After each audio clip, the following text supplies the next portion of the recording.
you want to tee us up? You introduce your thing. Yeah. This show started with me taking the Mensa test for a freelance writing gig I was doing, kind of as a joke to just write about it, and then presumably, flunk the test and make $50 off of an article. And then I ended up getting in and writing about it, and then immediately getting kind of like aggressively cyberbullied by this secret Facebook group that ended up kind of defining the whole Mensa group in a larger way than I expected. And so it just kind of follows the like year plus that I was in this group and paying dues to just be aggressively harassed, and ended up going to Arizona to the annual meetup that they do. That's called the annual gathering. And it was kind of scary, but it was, yeah. So that's, and then it also tries to go into kind of the history of IQ organizations too, because I didn't know much about it, and it's very fucked up. Yeah, it really is fucked up. It actually, it's funny because 2020 is, aside from the pandemic, has been a real echo chamber of all these crazy secret organizations coming out. Sure, And it fits so well because they all seem to fit the same pattern. And your description of your experience through Mensa could be interchanged with any one of the other crazy membership orientated organizations. Yeah, it kind of ended up being, I mean, it wasn't intended this way because I started working on it like mid 2018, by mistake. But yeah, it ended up kind of feeling like a very like low level of some of the way, but it's organized in a similar way to most kind of conspiratorial groups, but it's just kind of, I guess, on the not more harmless spectrum, but it's like not QAnon, but it's structured like a group, like, and with the intensity of a group like that. Yeah. You mentioned, I wrote it down, I might have the figure wrong because it was from memory, but you mentioned in one of the episodes that you had paid more in subs to be harassed than what you were going to get paid for the article that you were writing about the thing. You talk about like $400 or something like that, and you said at the start just now that you were doing a journo piece for $50. Yeah, I think after taxes it ends up being about that, so it's like yeah. How when it started to evolve, you passed the test. Mm-hmm. You didn't know you were going to make a podcast about it, did you? Was that the No, that was never even remotely on my mind. So how does that journey translate from having that experience, going through it from start to finish without having recorded anything or, backwards having to piece it effectively?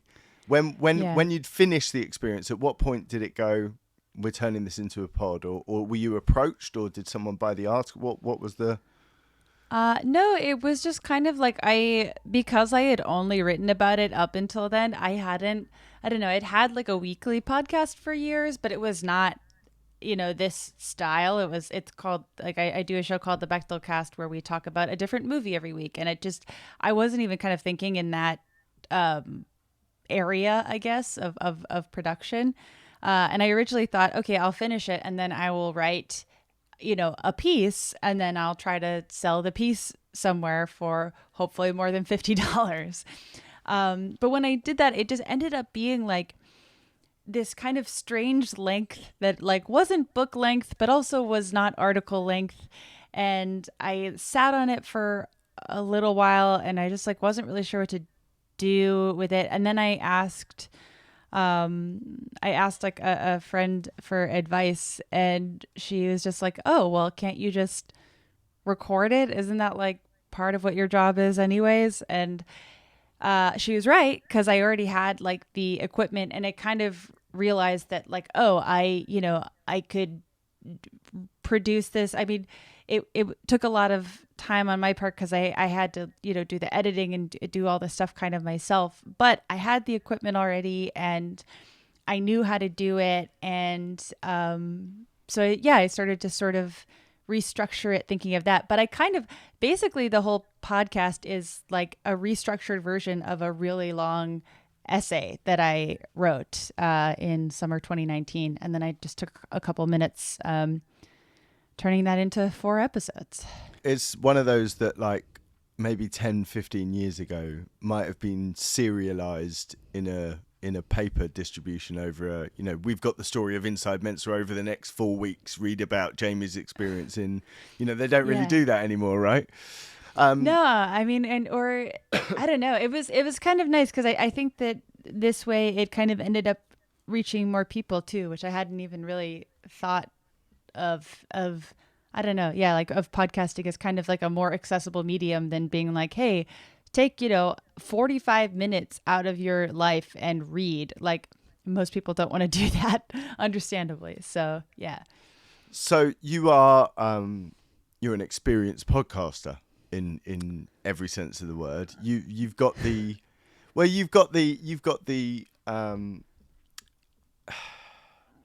the proper route in American sense, where you are long-term comedian who in turn has had a podcast for, I know it sounds silly, but if ever you were to write a formula for how it would, if you wanted to give yourself the best chance of success of starting a podcast, you need to have been a comedian for 10 years because of all the skill sets that come with it, right? There's a whole load that's helpful. Yeah. Had you done any other journo podcasts? Like the movie one is a bit more you, right? Like you're it's more talky. I mean, there's prep involved, but it's not like extremely, edited, structured piece. It's I think a little more of like what you would think of when you just think of turning on a podcast that's hosted by 2 people. But yeah, I mean, I've been doing comedy since I was in college, and then I worked in Where was radio. college? In Boston. I went to Emerson College there. And where are you now? I'm in Los Angeles now. Oh, right. Okay. Yeah. So college, Boston, you start your stand-up. I started doing stand-up there. How does that go? Is that in clubs or is that like, what does that look like? It's kind of all over the place. I started in like 2013. And so it was... I could do it at school. I could do it at, there were some clubs. It wasn't really a very clubby town. It would be mostly just like indie shows that would happen in like bars and basements and kind of any like house shows. I used to do a ton when I was getting started, of just kind of like a house full of drunk people. And sometimes they would want to listen to you and sometimes they wouldn't. And it would either be like the greatest or the worst. And so it was just kind of like really, DIY kind of shows in Boston especially. And I loved doing comedy there for that reason. Because it was like really supportive and DIY, and there were like there weren't a lot. I mean, I don't know. It was kind of cool because depressing and cool, but there weren't like a ton of women doing comedy, and so the women who were, we were all like friends and like it was just a cool community. And then I worked at a comedy theater, and I worked at a newspaper, and I worked at a radio station. So it was just like, I don't know. Yeah. Podcasting, I guess, was kind of inevitable with the different jobs that I had early on. Were you a theatre artsy kid at school? Not in college. Yeah, no, I kind of I was like, I'm gonna leave him to it. No, I liked doing like sketch comedy, like theatrical comedy, and I still like doing that. But yeah, as far as like headshots, audition, Fiddler on the Roof kind of theater, I kind of not your gig.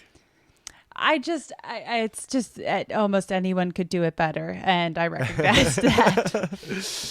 So I said at the beginning that there is there's like a very funny undertone throughout the whole of your Year In Mensa, even though you could retell that story in a very dramatic, bullying, expose, blowing the thing to pieces fashion, right? But Sure, you've yeah. the whole show suggests, and I may be speaking incorrectly here, but suggests you're made of pretty tough stuff. Like some of the experiences in there just cannot have been fun. When you talk about, Yeah. I don't think it's giving anything away if I say Firehouse, is it? Like Oh, no, that's fine. when you talk about those experiences in that Firehouse group in the bars, and I mean, you're on your own, right? There's no Yeah. squad with you. It's not like you were. No, yeah. It was like I don't know. Yeah, it was definitely nerve-wracking and kind of, I don't know. I kind of went into this situation aware, but also it's like anything could happen. I don't know. Yeah, it was tricky to kind of figure out how to like just even physically navigate myself through a space like that, where I wasn't also expecting that like people would have like looked up what I looked like and stuff like that. That is like, well, once you're there, you're kind of there, and it's like, well, I can't really flee, so I just need to kind of you know put myself like stick to. I wanted to go in committed to like, I'm not here to like yell at people. I'm not here to dunk on people. Also, that's not a very safe choice for me to make, even if I wanted to. So, yeah, but yeah, it was pretty nerve wracking in the moment. When all was said and done, and you started putting this down as a podcast, who was what did you employ anyone to do it, or were you just like, I know how to do this, so I'm just going to crack on? Who was involved? I mean, your friends involved, right? You got some buddies in to do some voiceovers.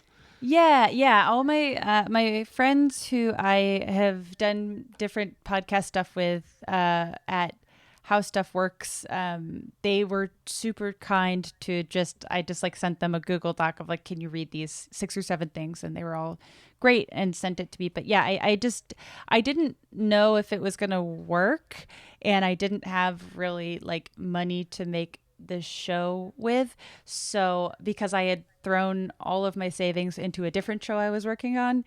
And so this was kind of like, let me see if this works. I wasn't even sure if I was going to like release it if I didn't like how it turned out. So I decided kind of early on that it's like, well, I already wrote it. I know that I'm going to voice it. So I might as well just, do the whole thing myself and I just didn't want to waste anybody's time in case it sucked. So I was like, I'll just do it and see how it turns out. Well, obviously you released it, so it met Yeah. your sort of minimum release criteria. Did you Yeah. sort of actually sit there and think, was this new? Was this a whole new thing for you? You talk about these other projects, right? You do the movie podcast. You've got other pods, or you're involved with other podcasts, and No, it's just I just like had the whole comedy life outside of podcasting, where podcasting was very much like on the side, kind of for fun. But yeah, I had a show that I took to Edinburgh Fringe 2 years ago that I had like really sunk a ton of time and savings and like effort into, that I had brought other people into, that I was like really excited about, but it was so much, and it was like kind of overwhelming in a good way. But it was just like, oh, the Mensa thing is like, it just felt kind of lower stakes, and in that way it was kind of like just fun and in a different way to work on, because I didn't worry about really letting anybody down. The only person I could let down is myself, and like the time it took to put it together. So yeah, it was just kind of like a different area of my brain to work on, because the show I was working on was like completely absurdist, like nothing serious about it. And then over here was like kind of this more, I don't know, just trying to like navigate a kind of more serious topic in podcasting. presumably the last year's been pretty rough on the comedy side of life. Yeah. Is there a re-emergence as we speak? We're in mid-Feb 2021. Yeah. Is it all starting to reappear in LA? No. And I think that that's like definitely for the best at the Mm. moment. I don't think that we're really at a point where it would be safe to. So, which is, it's like it sucks and I miss it, but I would rather not do it than do it and put people at risk. So I'll wait it out. I have like a whole like we'll all get around to it and we'll all suck at it again. It'll just be like starting over. How often were you out on January 2020? Mm. How many nights a week would you be doing comedy? I mean like 4 or 5 nights a week, and then I Oh, was right. traveling as well. Yeah, it was like that and TV writing when I was working on a show. Like that was like my main job, was touring and writing gigs. And so in that way I've been really lucky to have been able to kind of have something to like move my focus to in the past year, because podcasting's been a total godsend in that way, because it's like the only way I've been able to like finish something, and like feel creative. And yeah. You're co-host of the movie pod. Yeah. Uh, Caitlin Durante. Thank you. She's the absolute best. She lives with you. You do it. How did you deal with that through the lockdown period and beyond? Like, presumably that had a different shift. Yeah, we just do it like this. We Yeah. just she lives nearby, but we just do the show on Zoom. I was also working on I've been a like regular guest host on a political show that we used to just, it's the studio is still there, and it's like, a 10-minute drive from here, but it's not safe to do. So we've just been we had some equipment kind of like distributed, which was really lucky by our network, and we've just been here for a year now doing it exactly like this. So you're just carrying on, and with all that stuff, it's just happening. Yeah, it's weird. Yeah, it's like I think if we ever missed a week, like our listeners are really sweet and very empathetic, but it's more people listen to our show than used to, I think, just because there's more people looking for like, ways to feel like they're being kept company. And then especially with like the movie podcast, it's not incredibly heavy, horrendous things to think about. And it's like, I mean, that's why I go to podcasts too. So I'm glad that our show can do that. Is that your primary distribution? It goes out as pods or YouTube, or what else is sort of There's coming just in? we just do it just through podcasting channels. God, if we filmed it, it would just be it's not worth it for me. It's not worth it. I feel like the good thing about working in podcasts is you can look like absolute shit all the time, and it's great. Yeah, so we just do it through the just audio channels. I mean, presume I don't know. Are you aware of the success of my Year in Mensa? Like, is it something you're getting reported to you, because you've done everything yourself, right? So you've got no one coming back to you being like, "Oh, we've got this in," or yeah, I don't know. It's weird. It's like I released it, and then while after I got signed to a network, so now it kind of lives there. But so I can see like how many people listen to it, and I mean, the best gauge for me is just like listener interaction and getting messages from people that for Mensa, and then the podcast I worked on most recently was like just great, and like kind of like overwhelming and cool to have people just kind of interacting with, even when they're like mad at me. I'm like, oh, it's you cared enough to say something. That's interesting, Sometimes they're mad, but there's no more. Presumably, this was an offshoot of something. Does it inspire you to sort of think this might be worth sinking myself into another crazy situation to do another one? I don't know. It's been like brought up to me. I just feel like every I don't know. Yeah, I wouldn't want to recreate this situation for a number of reasons. Part of which was like it was not very fun for me. And but yeah, I don't know. I like when I find a topic or something that I'm really excited about and really passionate about, I could just like go for a million years and not even really feel it.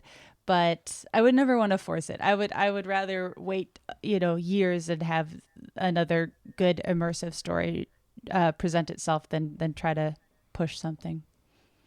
Yeah, that's fair. For you speak in the pod that you were fairly aggressively pursued by various people in Yeah. in the club. Um, Yeah. Presumably, when the pod came out, whatever had subsided with that stuff as you distanced yourself from finishing that experience must have been reborn immediately. I can't imagine that your first round of big listeners must have been half of them must have been in that club. You won't believe this. Download this now. Oh my god, you've got to listen to this. I don't really know. I mean, it's like it wasn't as bad as I thought it would be. There were definitely people who reached out to me and, people that I had referenced in the show that were like, you completely misunderstood how I was treating. So there were like a handful of personal messages like that. But right after I released the show, I left that group. And I mean, that's like kind of one of the bizarre things about it is like the toxicity was so much living in this corner that once I left there, I knew it was happening. And like people would occasionally, people that I had met that were, like receptive to the work, I guess, like would send me screenshots of just like particularly like weird ones of just like, but I mean, I don't know. After a while, I just kind of felt nothing because it's like they're going to make fun of how I look. They're going to make fun of how I talk. They're going to find out whatever they can and just get mad about it. And so by the time the show came out, I don't know. I didn't really I didn't really feel anything anymore about it. Like there a lot of people were mad, but then there were a number of people that who, whatever, I guess more major characters in the show who I was referencing who reached out and were not as mad as I thought they would be. It wasn't as like people loved it or hated it kind of thing. It was interesting to hear the feedback from Mensa people. And then there were a ton of Mensa people who I didn't know who were like, oh, yeah, that something similar happened to me. Because it was like I was not the first person this had happened to. It just happened to me the loudest, I guess. Presumably, the whole story translates into what must be an epic bit in stand-up, surely. Like, there's no way that hasn't happened. Like, how long does it go, that bit? Surely you could do a whole show of it. Like, you could convert the pod into a stand-up special, couldn't you? I mean, it's what kind of sucks is I stand-up effectively ended before I really got to find out. Yeah, because this show came out in January and then comedy, stopped in last March. So it was something I was thinking about of like, oh, this would be such a cool thing to even just like try to see if it like, translates to the stage in the same way. But hopefully I'll get to find out someday. I don't know. Oh, I can't wait to see that. Surely that's, I mean, it sounds, so good like that. There's been like an exodus from LA, right? Like in both comedy and general people right now. Yeah. A lot of people have kind of fled the coop. Yeah. What does I mean the places you were working? I mean, you tour as well, right? And you do your pod, so you've got a load of stuff going on. But when you go back, are you going back into LA, sort of hoping it is as was, or do you think it's all going to be something different? I don't really know. I mean, I am very excited to get back to performing. I think it's like one of the big questions is like, where is there going to be? What places are going to end up reopening? What places aren't? Because, we already know of a few places that were like mainstays of where I'd perform that aren't going to exist when it's safe to do comedy again. And so I mean, I am like looking forward to kind of like watching the scene kind of reinvent itself, because I really do like the comedy scene out here for such a vast impersonal city. I think it's like a pretty well, like kind and close knit community. So I don't know. I mean, it's like we'll figure it out. And a lot of what I've liked in the past year is a lot of comics have just kind of started working with like in mutual aid efforts and with mutual aid groups, because it's like we've got fucking nothing but time.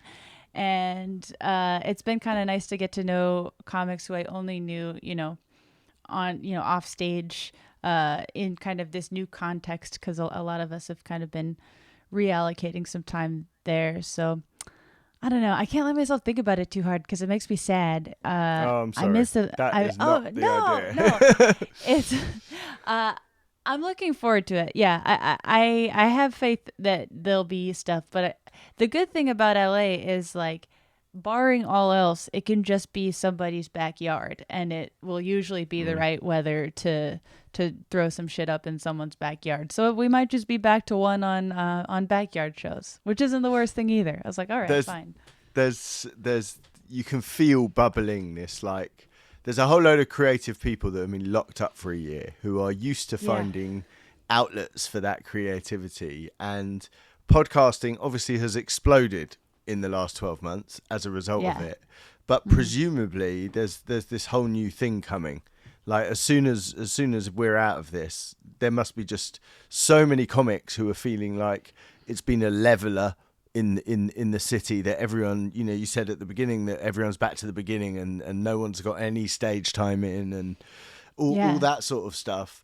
Where does podcasting fit for you once that all turns back on?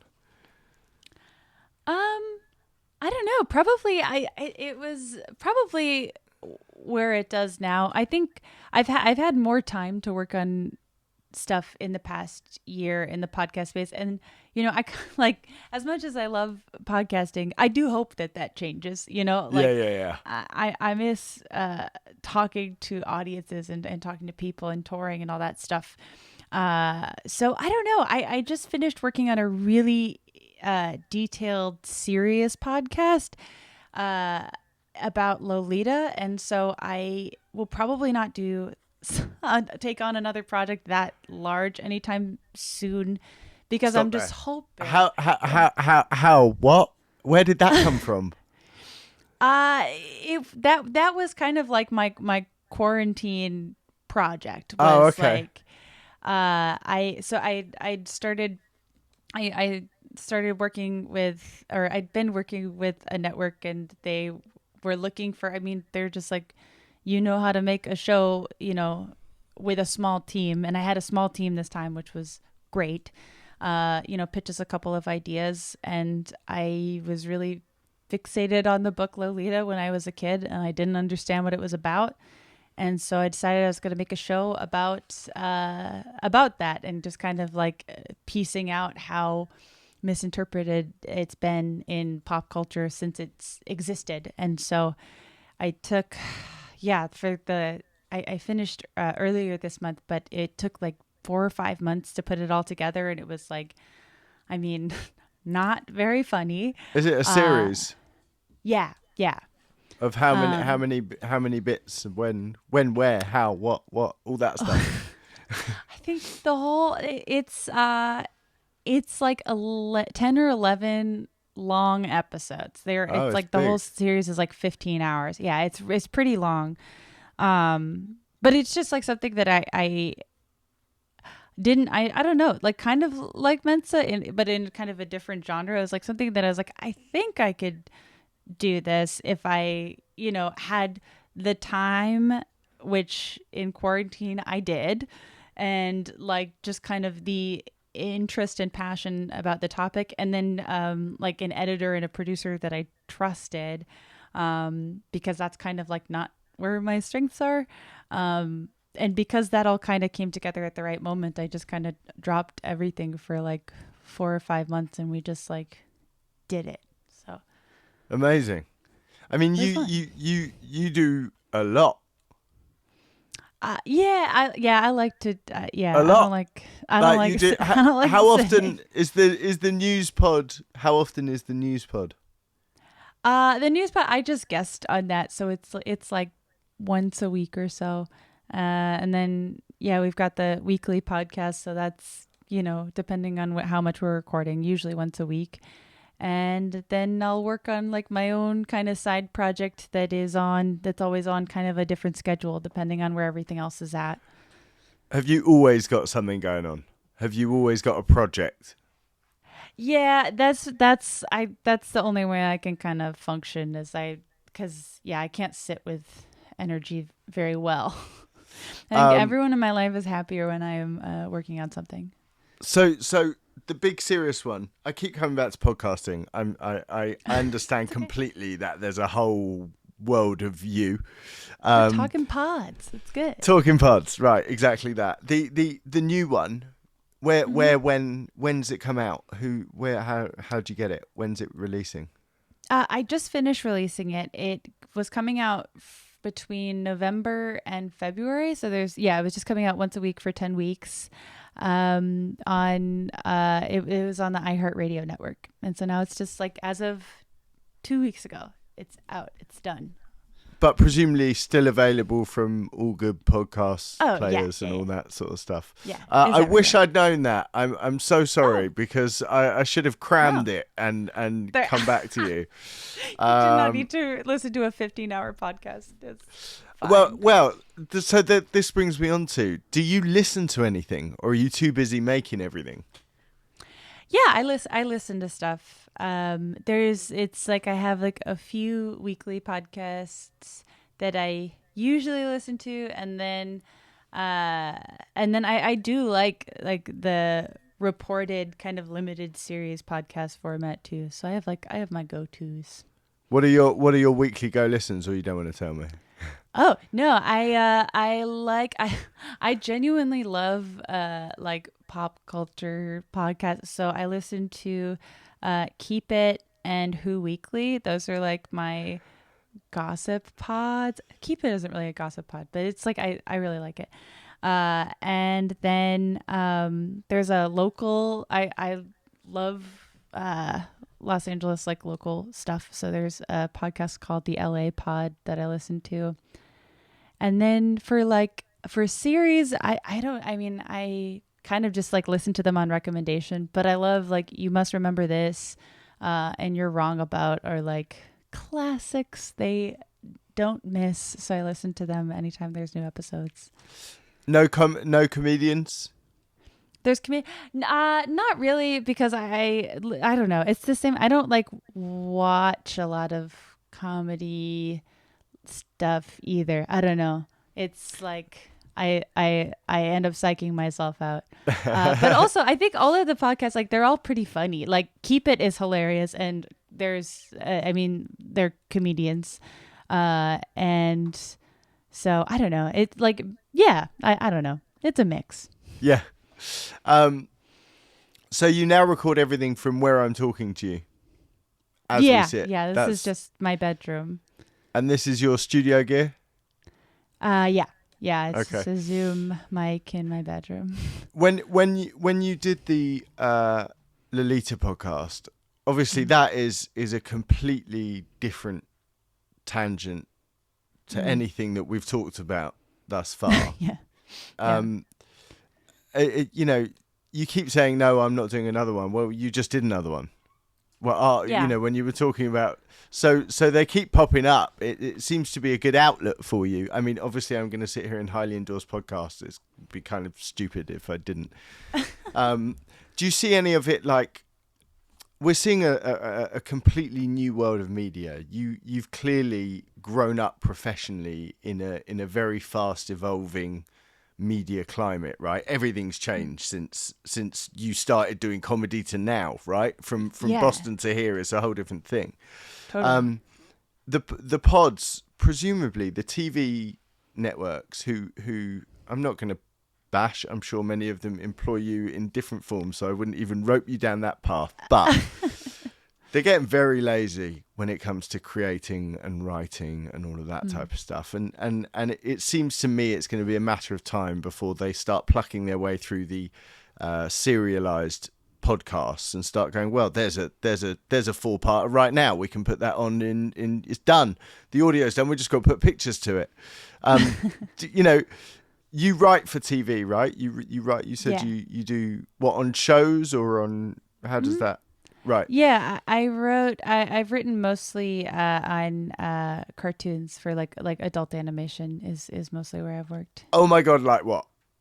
I wrote on Robot Chicken for a couple seasons, and then I worked on a show that just came out on Sci-Fi called Magical Girl Friendship Squad, and yeah, like a bunch of like really really silly adult animation is mostly the TV writing I've done. Does that fit you? Yeah. That's why it's kind of like a weird adjustment, in a good way, but it's just like kind of weird when it's like if someone has listened to Lolita Pod or Mensa, and then I think that they're kind of like the Robot Chicken of it all, like doesn't really fit with the way that they've been introduced to me. But yeah, I mean, it was like I've been doing that shit forever. Like I love really like loud, silly, absurdist comedy. That's my shit. And is that real traditional writing table, 10 of you sitting around a room going at it? Yeah. Wow. Okay, so you really do all of it. I like to, I like to have different, I don't know, just like work in different areas of your imagination and your brain, because it's like when I'm like really in the trenches of working on a show, you kind of miss the like more kind of self-directed creative freedom that podcasts and stand-up has. But then when you've been on tour, you know, doing your own thing, you kind of miss the structure and the collaboration of a room, and it's just kind of like different areas of your creative brain to work in, and it's all good. It's just I like trying to strike a balance there. You said you went to Edinburgh a couple of years ago for the festival. Yeah. What presumably that's not what you mean by tour. You do US tour as well? I mostly that I don't ordinarily chill in Europe for a month. Although it was great. It was great. And my podcasting partner Caitlin flew out, and then we did a couple of live podcasts too. So that was fun. Oh wow. Yeah, so we got to do, but yeah, no, that the show that I did at Edinburgh was one that I had like workshopped here. It was like making fun of like girl boss capitalism, and that was kind of like the character and the theme. And so I did that at Edinburgh, and then up until, you know, lockdown, I was kind of touring it back here once it had kind of gotten tuned up there. And then, you know, now I don't know if I'll ever do it again. I don't know if it's still interesting or funny. I guess we'll see eventually. Had you ever done Edinburgh before?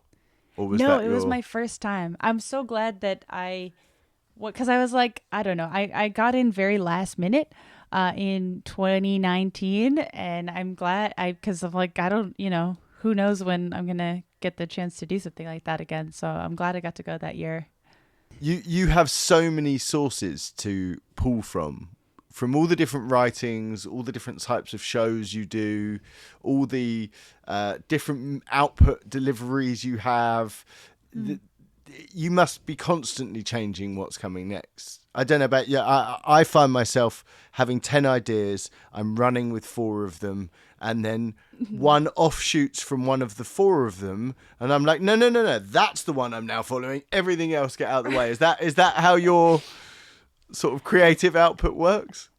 Yeah. I think it sounds like we're kind of similar there, where it's like I have like a whole thing in the back of my head of like, well, I want to like get to this, and I want to get to this, and like these are a bunch of things that are interesting, but I don't know. It just feels better and like healthier in a way to kind of switch focus and kind of like go between different mediums and try to like learn new stuff. And I don't know. That's as fortunate as I've been to kind of like do these kind of self directed podcast projects.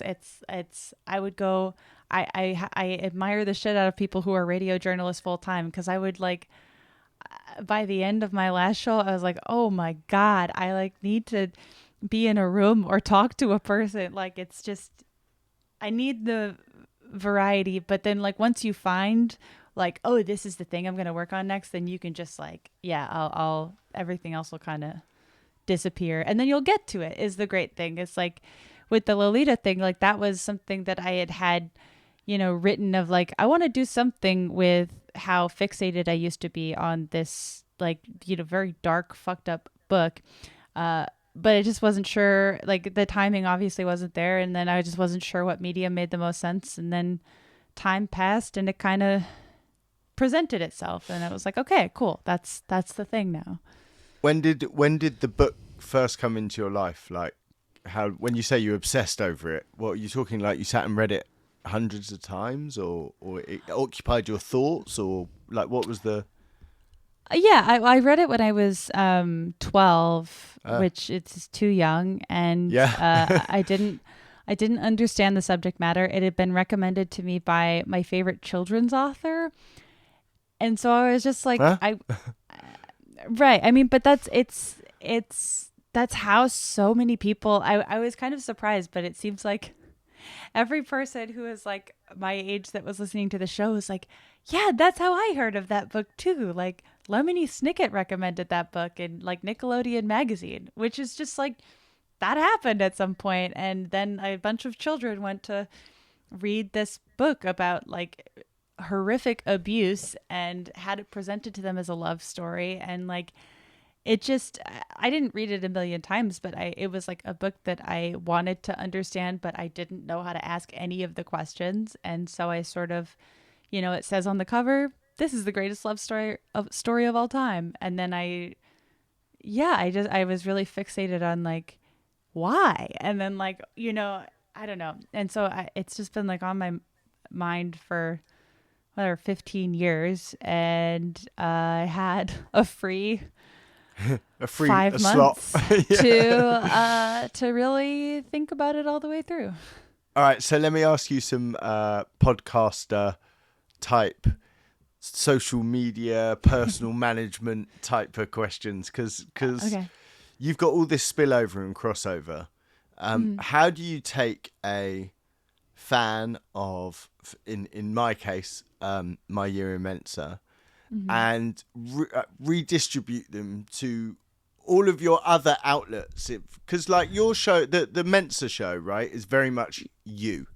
You're telling a story, right? Like it's you telling that story, and a lot of the grip of it, although the story itself is interesting, is because of how you're telling it and the way you're walking through those situations.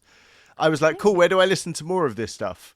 And hence why I said, like, where's the next one? But there's loads of ways. How do you make sure that people do it? I mean, you own the Mensa one entirely. Presumably you could add a cheeky extra episode that is an advert for Lolita that would get pushed to everyone. I think that might have happened. I don't remember.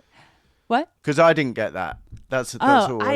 I honestly don't know. I'm like horrible at that end of stuff. I wish I had a good answer for this. I think I think for me, I mean, and then every once in a while you'll hear like someone that was like, oh, I was really into this thing, but I'm not really interested in Lolita. So like, see you on the next show. And like, that's also fine. I think just like the through line is, I mean, I feel like when I'm not completely interested in something and not like fully committed to communicating why something is important to me, then it kind of shows, and I would understand why people disengage. I think, it's weird because it's like I learned to use social media kind of like as a child and then as a comedian.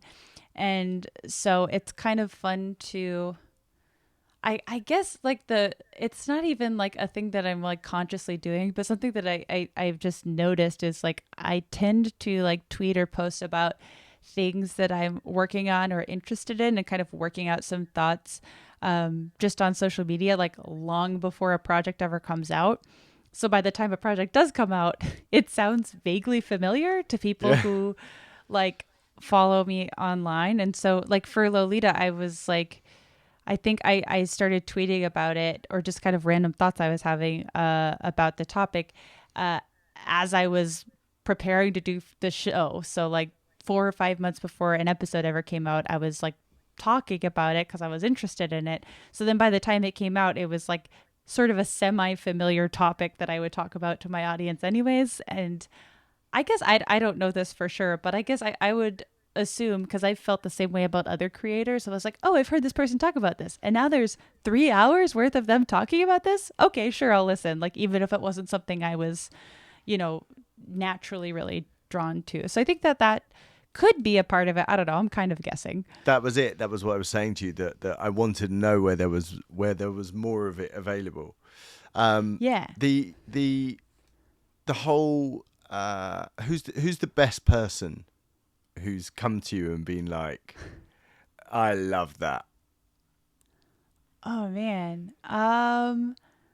I don't know. I mean, there's like a bunch of, in podcasting especially, it's been really nice to talk to, just people who I've been listening to since I was in college, before I even considered making a podcast, who have like, the fact that they've even like heard of a show I'm working on is really great. I mean, like, people like Paul F. Tompkins has been like a hero of mine since high school. And then when I found out he'd listened to like one of my shows, I was like, holy shit, like that's so exciting.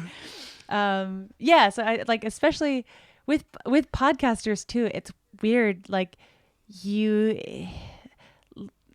I guess in terms of like the parasocial relationship, it's just like very like kind of unusually strong in this medium for, I mean, reasons I understand, but it's just like strong, stronger than when you're like watching someone on TV or something, because you just feel like you know how they talk and what they're interested in, and just shit you wouldn't know in most mediums. And so when I've like talked to a podcaster I listen to, I like get that weird dopamine experience of like knowing all this shit about them.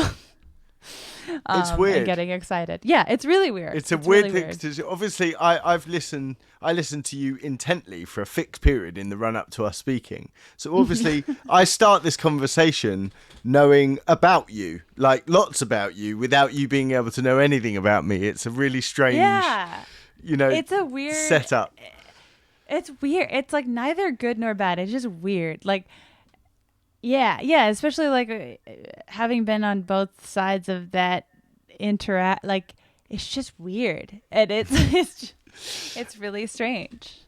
You got podcast famous when New York Times put you in the top 20 pods of 2020, right?